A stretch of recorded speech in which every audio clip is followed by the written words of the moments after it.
Hi guys, welcome back to Finance Act 25 Changes Part 3. Last വീഡിയോസിൽ നമ്മൾ income tax and corporation ടാക്സിലെ changes നോക്കി.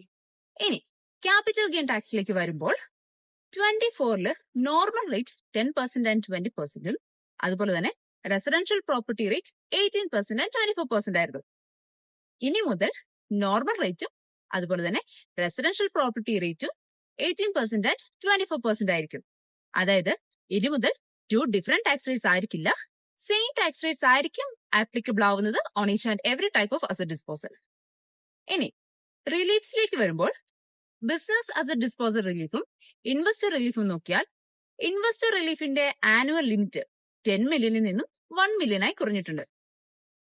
അതുപോലെ തന്നെ ഈ രണ്ട് റിലീഫിന്റെയും ടാക്സ് റേറ്റ്സ് നേരത്തെ 10% ആയിരുന്നു.